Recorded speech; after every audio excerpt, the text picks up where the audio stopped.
adenomiosisnya ini. Bintik-bintik putih nih. Bintik-bintik putih ini bertebaran di dalam otot rahim nih. Ini putih-putih nampak ya. Nah, itu dalam otot rahim bagian depan ini. Sehingga gambaran dinding rahimnya tidak homogen lagi, gambaran ekogenisitasnya gitu. Kalau normal itu kan kira-kira yang bawah ini normal, ini kan homogen ya, merata. Kalau ini ada bagian gelap, ini bagian gelap, ada bagian yang terlalu putih, ini bintik-bintik putih. Ini gambaran adenomiosis. Nah, ini polip yang putih nih, putih di dinding rahim. Nampak kan garis ini? Ini gambaran endometrium. Endometrium tuh dinding selaput lini rahim bagian dalam. Ini puncak rahim.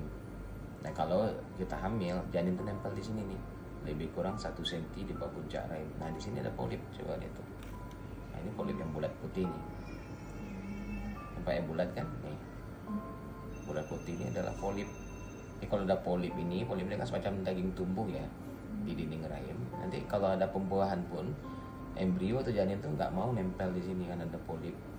Karena di samping polip ini pasti ada reaksi peradangan, reaksi inflamasi, reaksi penolakan. Nah, nanti janin pun dia akan lewat gitu aja, nggak mau nempel di sini. Nah, ini yang disebut dengan polip endometrium, dan lokasinya pas di puncak rahim dan cukup besar juga ukurannya ini. Tuh, ukurannya, nah, ini polipnya memang besar, sekitar 7,4 kali 5,6 ml ya.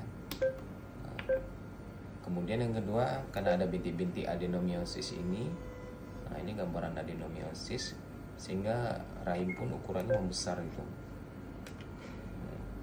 Lebarnya udah mencapai 4,5 cm. Nah, rahim seperti ini rahim yang tidak ramah terhadap janin atau embrio. Dia cenderung menolak embrio, kemudian juga menimbulkan keluhan nyeri haid.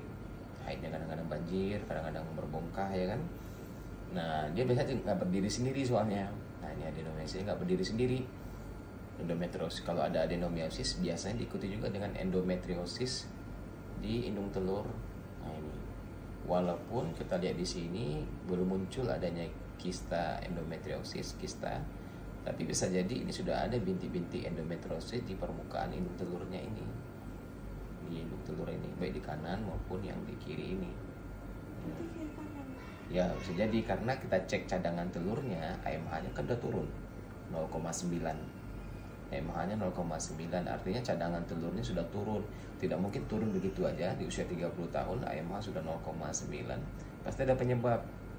Maka penyebabnya kita curigai adalah endometriosis yang belum membentuk kista mungkin, yang berupa bintik-bintik. Dan itu juga sudah merusak cadangan telur. Nah, itu. Kenapa kita curiga endometriosis walaupun nggak ada kista? Karena di rahimnya sudah muncul adenomiosis ini. Adenomiosis. Ini bentuk adenomiosis. Jadi yang bermasalah sekarang ini adalah kalau kita bikin listnya ya, list of problem ibu sekarang ini. Pertama, cadangan telur sudah menurun cukup drastis. Ya. Kita curigai karena endometriosis. Kedua, di rahimnya agak membengkak atau membesar. Dan kita menemukan ada gambaran adenomiosis di rahimnya. Nih. Dan yang ketiga adalah polip endometrium. Nah, itu yang harus kita selesaikan satu persatu ya. Nanti polipnya kita bersihkan dulu. Itu bisa hilang polip. Harus kita bersihkan dulu dengan histeroskopi. Kita ambil polipnya, kemudian juga adenomiosis ini kita terapi.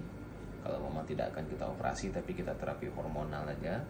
Kemudian dengan cadangan telur yang sudah menurun ini lebih dianjurkan ke arah program hamil bayi tabung, karena AMH-nya sudah 0,9, mesti cepat kita bergerak supaya dapat embrio. Maka itu pertimbangan kita untuk mengambil keputusan program hamil pada ibu. Ya, kira paham ya.